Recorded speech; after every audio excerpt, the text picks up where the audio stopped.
Estamos de regreso y lo anunciábamos antes del corte. Estamos con Juan Casañas acá en nuestro estudio, a quien le agradecemos por haber venido. Y él fue una persona que tomó mucha notoriedad después de aquella resolución 125 durante el gobierno de Cristina, el primer gobierno de Cristina Kirchner, que estableció retenciones móviles a la soja.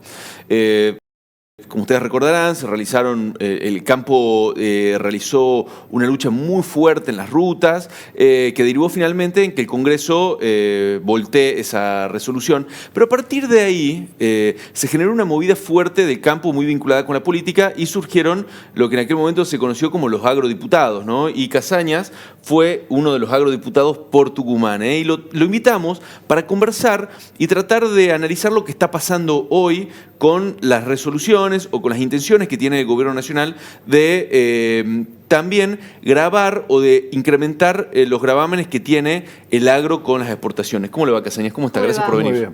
Bienvenido. Muchas gracias. Nos decía, recién conversábamos fuera del aire, que en este momento está en la actividad privada, pero el bichito de la política siempre está picando por ahí, ¿o no? Sí, siempre te queda un poco y bueno, 8 años en el Congreso, uno aprendió muchas cosas, conoció mucha gente, claro, y entendió muchas jugadas que por ahí la gente no se las imagina, y me parece que desde la política uno tiene que sacar adelante este país. Como dice el presidente, ponerlo de pie. Me parece que desde la política uno lo tiene que poner. Ahora, claro, no nos va bien, ¿no? La política, la verdad que no supo dar ningún tipo de soluciones. Y una de las cosas... Perdón, cuando habla de la política, ¿habla de sectores en particular? No, hablo de la política como la corporación política, llamarle, ¿no? Porque si vos te pones a ver, las retenciones existen desde la época de, creo que Ilia fue el primero que puso retenciones, y lo único que ha crecido en la Argentina es la pobreza, ¿no? Hoy tenés, no sé, 15, 16 millones de pobres, la verdad que son números muy feos y siempre seguimos con la misma herramienta, ¿viste? Seguimos, las retenciones. Cristina la puso cuando la soja valía $600 y pretendió salvarse. Y la verdad que el campo aportó muchísima plata, aparte de todos los impuestos, de la excesiva presión impositiva, y ahora con una soja que vale $300, seguimos con la misma herramienta, incrementamos con un nivel de retenciones que en el norte no se puede seguir trabajando, porque claro, la verdad que los rendimientos que tenés, los costos de flete, las malezas resistentes, los insectos, etcétera, etcétera, tiene gastos que por ahí en la pampa húmeda no tiene y no tiene el rendimiento.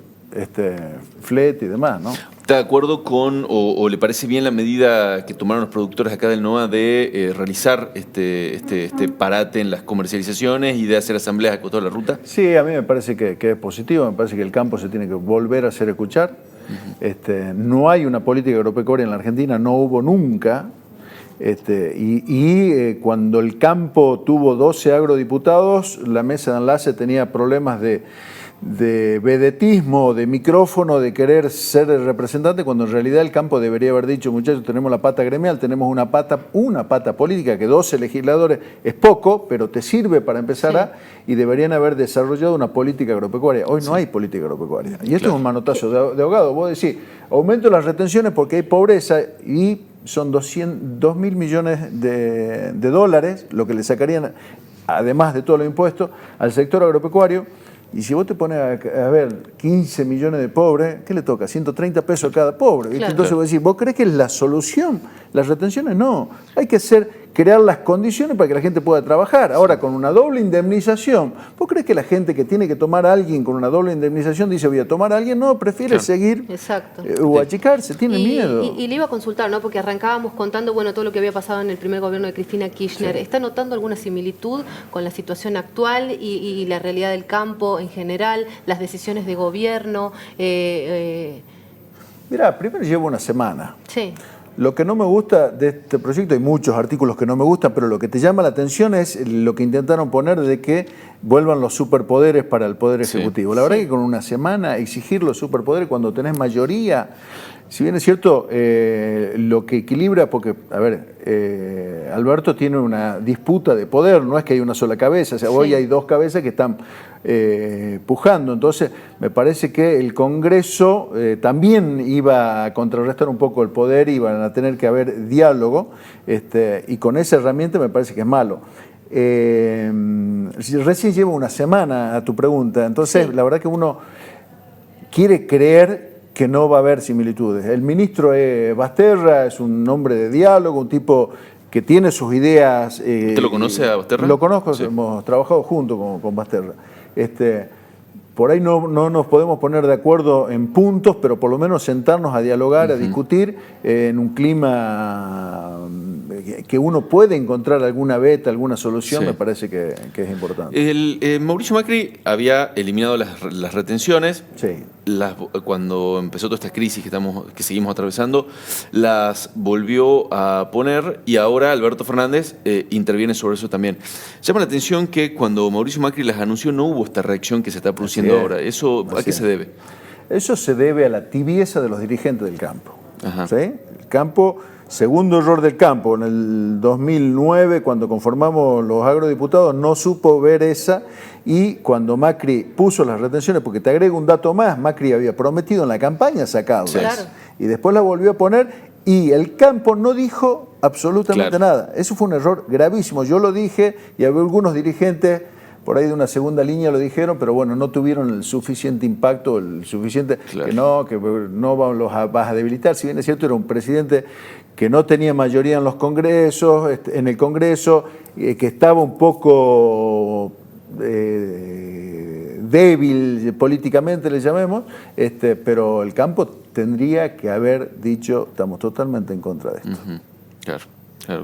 Que eran unos niveles de retenciones no tan altos como estos, pero el campo debería haber, no podía convalidar una medida de retención. Ahora, ¿no? Alberto Fernández está analizando inclusive ir un poco más allá con los porcentajes de las retenciones. A ver, los porcentajes de retenciones que tienen hoy, que ponen hoy con el 33%, al norte lo deja totalmente fuera del sistema. ¿Entendés? El campo va a haber muchos productores que van a quedar afuera. El 60% de la superficie al norte es campo arrendado. Sí. O sea que tenés un costo más. El 90% son pymes, son pequeños productores, 200, 300, 500 hectáreas como yo. No es más que eso.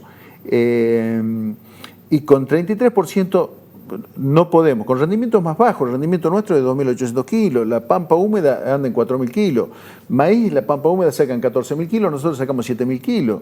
¿Entendés? Entonces vos decís, sumado fletes y demás, me parece que con este nivel de retención, que al gobierno nacional no le alcanza para nada, recién hablábamos de los 130 pesos por pobre, no le alcanza como medida. Me parece que los políticos van a tener que empezar a pensar seriamente cómo hacer para sacar a la Argentina de este estado. Y la única forma que yo le veo es trabajando, haciendo que la gente trabaje. Vos tenés que crear condiciones para que el empresario argentino pueda crecer en su negocio, puede invertir en otra cosa. Hoy si te sobran 2 pesos, ¿qué haces?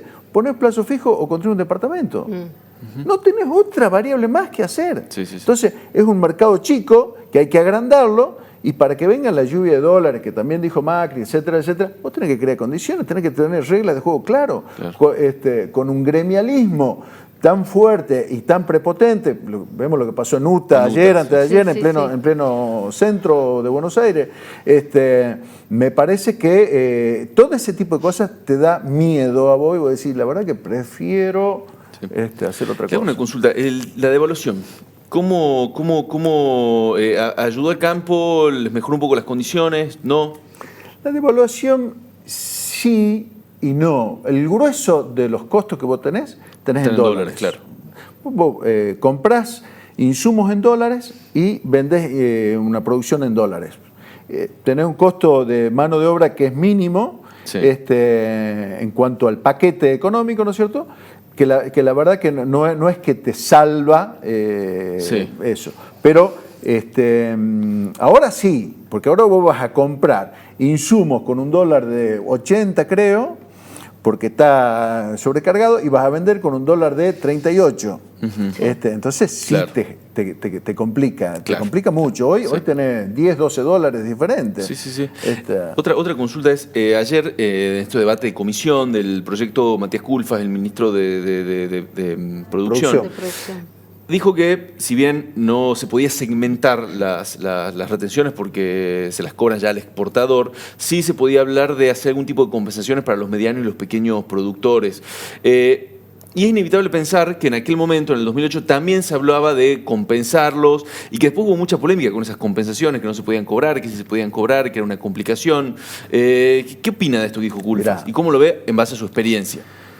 A mí me parece que van a tener que pensar y discutir con el sector, porque la verdad que se han sentado, han dicho que iban a consultar con el campo y al otro día tomaron la decisión arbitrariamente, ¿no? O sea, el Poder Ejecutivo tiene su derecho, ¿no es cierto? Pero si hablaron de una mesa de diálogo, me parece que hay que sentarse y buscar. Que a vos te saquen plata para devolvértela, yo te diría que hay corrupción dando vuelta. Claro. Ahí nomás hay corrupción dando vuelta. ¿Para qué te la van a sacar si te la van a poner? Sí, sí. Me parece que Tucumán y el norte está flojo porque los gobernadores no se ponen los pantalones y defienden que la producción del norte debería ser tomada como economía regional. Claro. Si nosotros tomamos ese parámetro o esa base, me parece que las cosas pueden mejorar para el norte. Claro. ¿Y por qué los gobernadores no toman esa postura? Porque la verdad son cómodos, están tranquilos. Entonces, ¿cuál es la diferencia? Tomar el limón como economía regional, tomar la frutilla como economía regional, pero la soja, porque vos no podés hacer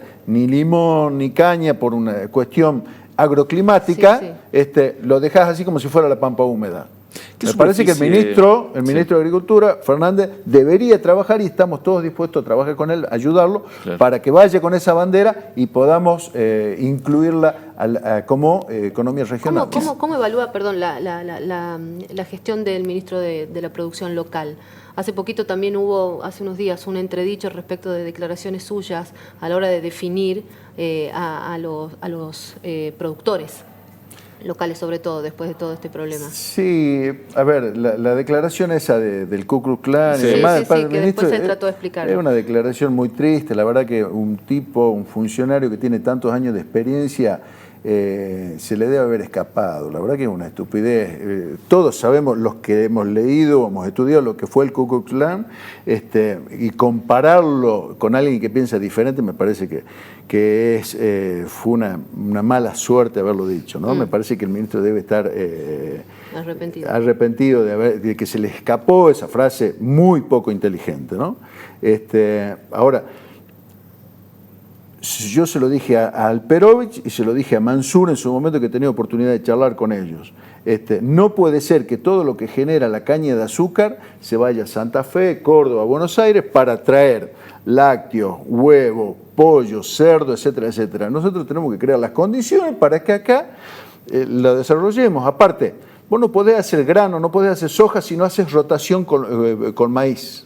¿Por qué? Por un tema de suelo.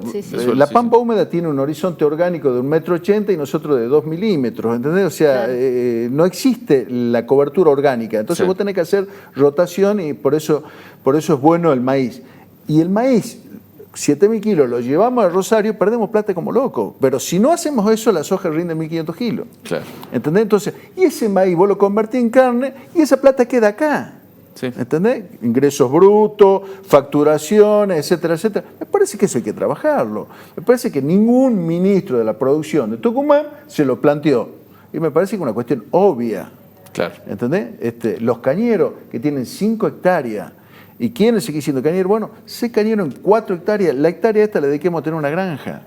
Pero me parece que hay que pensarlo y que hay que trabajarlo. Entonces, si vos trabajás ese tipo de cosas y estamos dispuestos del sector privado a juntarnos con el ministro y a decirle, vamos a poner el hombro, vamos a poner lo que haya que poner y vamos a sentarnos a trabajar y a diagramar para que la plata de los tucumanos no se siga yendo a Córdoba y Santa Fe para traer carne. ¿Existe esa misma disposición de un lado y del otro, digo, para reunión, para gestionar políticas para el sector? Yo entiendo que los dirigentes que están en APRONOR y en la Sociedad Rural y Federación Agraria se han reunido varias veces con el ministro.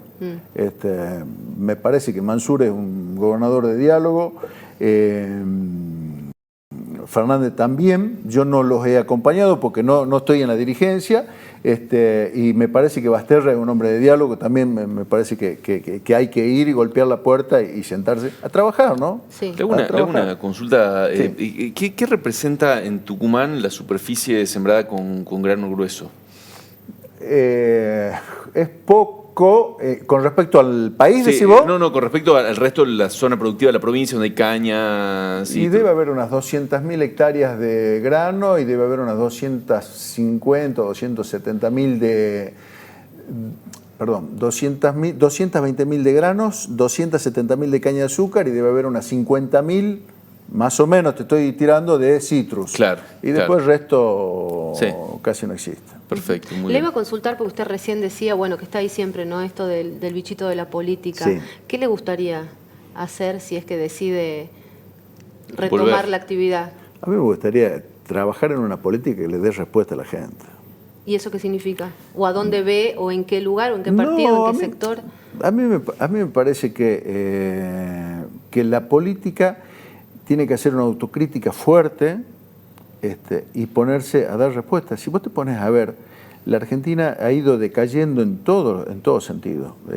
Tucumán tiene 4 universidades y vos ves el nivel cultural de la gente, el nivel académico de los chicos, es bajísimo. Tucumán antes, hace muchos años, era realmente un polo de cultura en el norte. Hoy no, hoy dejó de ser. Entonces, a mí me parece que uno puede trabajar en cualquier espacio y poder aportar cosas y contribuir a que esto salga adelante, ¿no? Claro. Juntos por el Cambio dio respuesta, se quedó corto, Cambiemos.